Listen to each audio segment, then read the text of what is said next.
So if you've been watching this channel for a little while, you may have heard me talk about, in some of the grammar reviews that I do, this idea of deponency.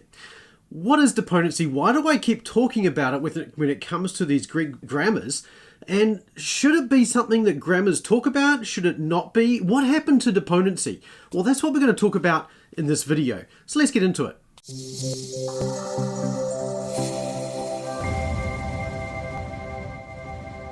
This video is sponsored by Logos Bible Software, and if you're interested in more information about deponency, you can do a quick search in Logos Bible Software for all of the Greek grammars that happen to include deponency anywhere in their text. And if you're interested in more about this, there's a couple of notes I'll make at the end of this video about which grammars do and do not have deponency in them. But you can do a search for this really easily right now. If you're interested in getting a copy of Logos Bible Software to do this, go to mntg.me/logos. Thanks very much to Logos Bible Software for sponsoring this channel. Now on this channel, I do a number of reviews of Greek grammars, beginning Greek grammars such as Mounce's Basics of Biblical Greek, and intermediate Greek grammars such as Siebenthal's Greek Grammar of Ancient Greek. I think that's what it's called. And as I go through these grammars, I look at issues related to scholarship and how these grammars really address some of the issues of scholarship within them. One of those issues is deponency. And so a little while ago, somebody actually asked me, well, what happened to deponency and why should we consider it as something that should not be included in a beginning Greek grammar today? That's a fair question. So in this video, what I wanted to do was talk a little bit about what deponency is, a little bit about the history of deponency, and why I think, and scholars also think, that we shouldn't be talking about deponency when it comes to beginning Greek grammars, or for that matter, even intermediate Greek grammars either. So let's get into it. So since deponency has been talked about for hundreds of years now in beginning Greek grammars, even books like Machen and Black and other grammars talk about deponency as well, why should we be rushing to get rid of it? You know, we shouldn't be sort of adopting the latest scholarship too quickly.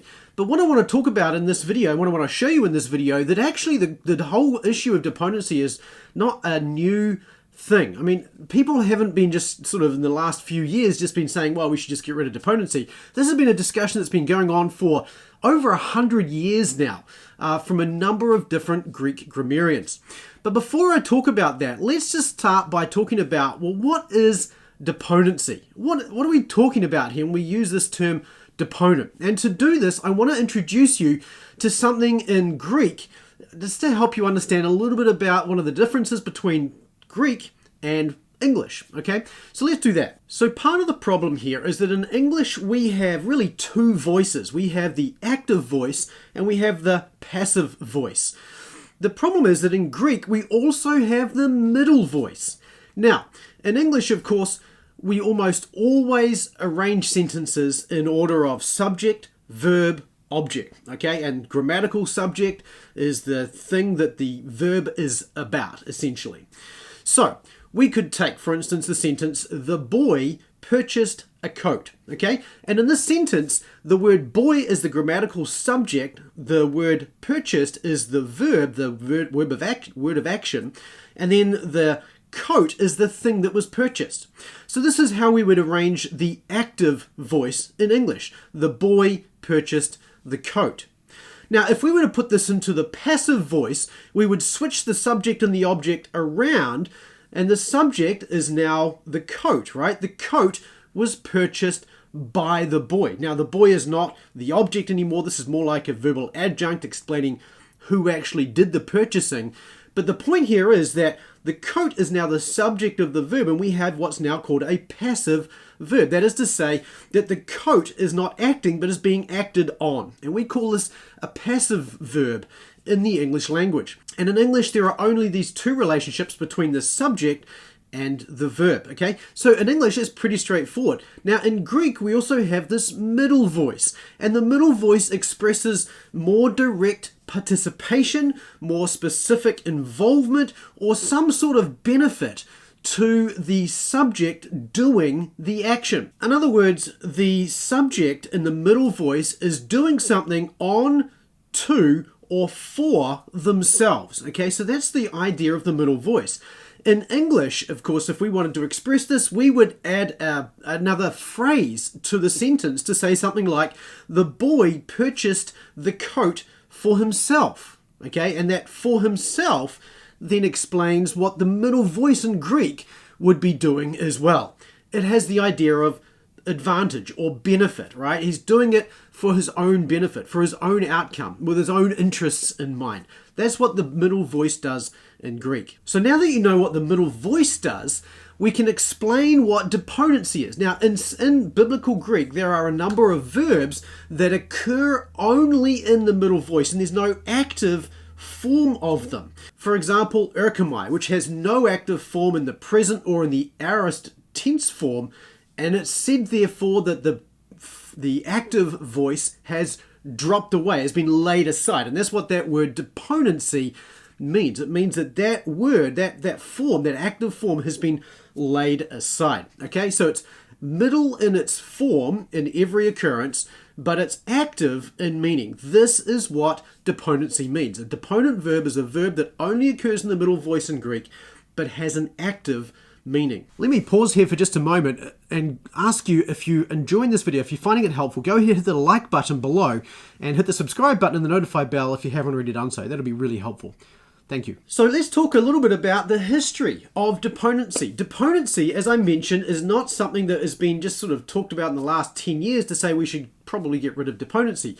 Deponency is one of these things that scholars have been saying for over 100 years. You know, this is probably not a valid category. In fact, we can go back to James Moulton, this book here, originally published in 1908. And in this book, he actually argues that the term deponent is unsatisfactory, I think is the word he used in good early 20th century parlance. And so it's an unsatisfactory term, and it could be applied to any of the voices, any of the, active or middle voices. In 1934, A.T. Robertson, he argued that the term deponent shouldn't be used at all. It should be just totally dropped. It doesn't apply to the middle voice any more than it applies to any of the other voices at all. He argues in his grammar that certain verbs are used in different ways, and some verbs have the middle voice in pretty much all of their uses, and other verbs never have a middle voice. And an example of this is agorazo, the Greek word for to buy. Now, in the New Testament, you'll find this word in the active voice and in the passive voice, but never in the middle voice. You do find oneomai, which is another word that means to buy, which is never found in the active voice, but is almost always used in the middle voice. And so you have different words here that are being used. One you might choose then, because it's got more of that middle form to it, that middle idea to it, and the other one you'd use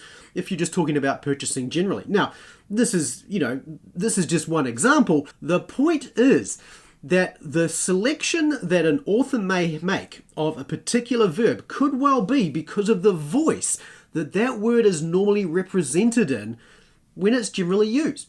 In other words, we can't sort of assume things about the voice and the middle voice generally, and about words that only occur in one voice, if the words are selected based on their general representation of voice, okay? And so one of the things that's happened here, and this is one of the arguments of Jonathan Pennington from 2003, he wrote an article in the Trinity Journal, and in this article he argued that we've made two mistakes as grammarians when we're looking at deponent verbs. The first is that we've assumed that just because a form has an English active gloss, namely say to take or to receive, that is an active form also in Greek. In other words, we've assumed that because it works this way in English, therefore it works this way also in Greek. And this is a mistake. In fact, the whole idea of that word dekomai, to receive, which is regarded as a deponent verb, has actually in its own idea, the lexical idea, this idea of purpose or benefit for the one who's doing the taking or the receiving, okay? And so we can't just assume then that this active English gloss doesn't have a middle Greek meaning. Another example of this is peruamai, another classic deponent verb. And he argues here that there's actually an older form of this verb, peruo, which is active. We don't find it in the New Testament. We don't find it in the Septuagint either, for that matter, but we do find it in Plato, which suggests that there is an active form of this, which means to convey, and therefore in the middle voice, to convey oneself has the idea of to journey, to travel. And so you can see again why it has that middle idea to it. So this is one problem and one thing that we've done as grammarians in the past. We've assumed the nuances of English automatically apply to Greek, and we haven't thought about how Greek may actually be working a little bit differently. The second mistake that Pennington argues that we've made is that we've taken the idea of deponency, which was in Latin, and then we've applied it to Greek without really questioning whether it's valid in Greek or not. Now, in Latin, passive verbs often don't have an active form, and that in the Latin language is called a deponent verb. The active form has been laid aside. And his argument is that we've taken this from Latin and applied it to Greek without really thinking through whether this is a valid thing to do in Greek or not. The thing is that back in the early Renaissance period, Latin became really the scholarly language. And so it was the main language that scholars were using to write in, and so those assumptions just flowed directly out. And it's a little bit like they do with English for us today, as I mentioned before, with the English active voice glosses. And so the thing is that these earlier grammars, they ended up using deponency to explain the Greek middle voice without actually doing the harder work of trying to work out what the Greek middle voice was actually doing.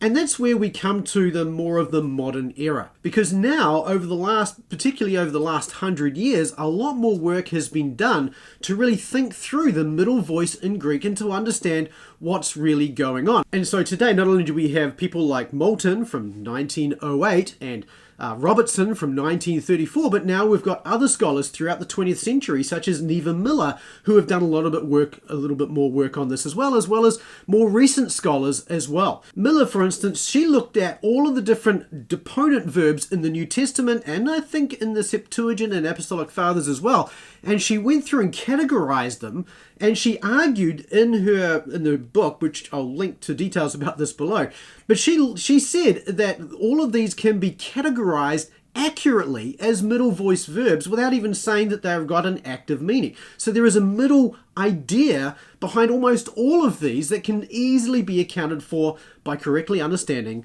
the Greek middle voice. All of this came to a head in 2010 at the SBL conference, where 5 different grammarians or different scholars who had all been contributing to this argument got together and they talked about this at the SBL conference. Now, at the SBL conference, there's often a lot of disagreement, particularly over controversial subjects. And deponency, at that point, was one of these subjects that there was no consensus on.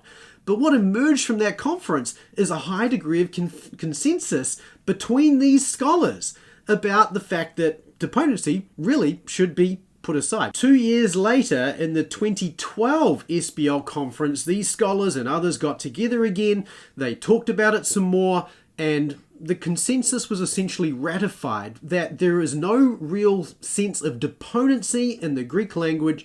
There is really just a middle voice, and we need to do a better job of understanding what the middle voice is and teaching what the middle voice is so that people can rightly understand the nuance of the Greek language and how it works with these voices. Now, that doesn't mean, of course, that everything is done and dusted and everything is settled. There are still questions about how the middle voice, and particularly voice generally, in Greek works. But that doesn't mean that everything is done and dusted and that the discussion is over. There are still things that are ongoing that are still being examined and talked about amongst scholars. For instance, how do we think about voice generally? Is the Greek voice system set up so that it's active and then middle/passive, and so that middle is actually not a category on its own, but passive is part of the middle category, and therefore the passive voice is only passive because of context and not because of its passive form? That's one of the questions that's been discussed. Another question that's still being discussed is, what about verbs that occur in the middle in, say, the aorist and in the present tense form, but they have an active form in, say, the future? How do we think about those verbs? But despite these questions that are still being discussed, I think I agree with the scholars and the consensus that has emerged over the last decade or so that deponency should be put aside, should be dropped. We shouldn't talk about deponency when it comes to Greek middle voice verbs. Instead, when we look at the middle voice in Greek, what we're seeing is that the subject is acting to, for, or on himself. And I think that the sort of verbs that are used here often have a lot to do with the usage of the voice itself, okay? So the middle voice then has its own nuance that we should be teaching students as teachers of biblical Greek. Now, that means that when I come to look at a Greek grammar, I'm going to be asking the question, what does this Greek grammar do with deponency? And so let me just summarize a couple of grammars that are around today. And essentially what you're going to find is that grammars that were published prior to 2010, 2012 are typically going to teach deponency because that was the thing to do back then. After these conferences in 2010 and 2012 and the development of this consensus, we start to see now grammars are starting to move away from deponency. For instance, Mounts in the 3rd edition of the Basics of Biblical Greek teaches deponency. But in the 4th edition, he starts to move away from it. This was published in 2009. This was published in 2019. So in this book, deponency is a thing. In this book, what Mounts is actually doing is he's moving away from deponency and starting to teach the middle voice better, but he still caters for teachers and professors who want to teach deponency. And I don't think that's a good idea. I think we just need to make a decision on this and move on. Dr. Black's grammar, published in 2009, teaches deponency. Schwant, very interesting. Schwant initially published in 2017 and then republished in 2020, this year, also teaches deponency. But when you think about it, that is a rewrite of a grammar that was published in 1913. And in 1913, deponency was being taught. Unfortunately, Schwant has kept it for some of the elements of that grammar. He still teaches the middle voice a little bit, but he's retained deponency for certain discussions in there, and I think that's a mistake as well. On the other hand, Rodney Decker's grammar, published in 2014, totally drops deponency. He only mentions it in the introduction, and it's a note for teachers where he says basically it's the so-called deponency, and he talks about how that he's only going to teach the middle voice. Merkel and Plummer, the volume that was released just a few months ago, this argues against deponency and teaches the middle voice. So in short, grammars that have been published in the last decade should be moving away from deponency. Grammars published prior to that will be teaching deponency. So in conclusion, we should be teaching, and you as a student should be learning the middle voice and the nuances of the middle voice accurately. And that means not learning the idea of deponency at all. So you might be asking, well, what if my teacher requires that I learn deponency? Well, here's what I would just say to you. Let them do so. Let them teach you the way they want to teach you.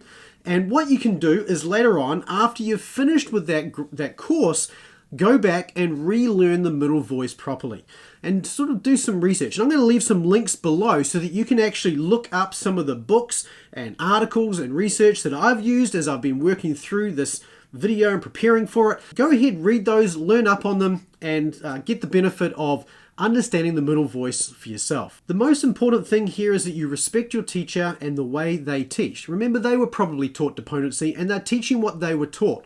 Your job, of course, is to learn the language and learn it well. And so what I would encourage, if you do get an opportunity, is to do a paper on the middle voice arguing against the place of deponency. That gives you an opportunity to go and do the research around middle voice, again, using the links I'll give you in the description below, but also to argue for your teacher's purpose or benefit, why they should consider not teaching deponency as well, and do that in a gracious way. If you're interested in learning biblical Greek and you want to learn how the middle voice works correctly and not under deponency, then I invite you to download the Roadmap to Mastery that you'll find linked in the description below.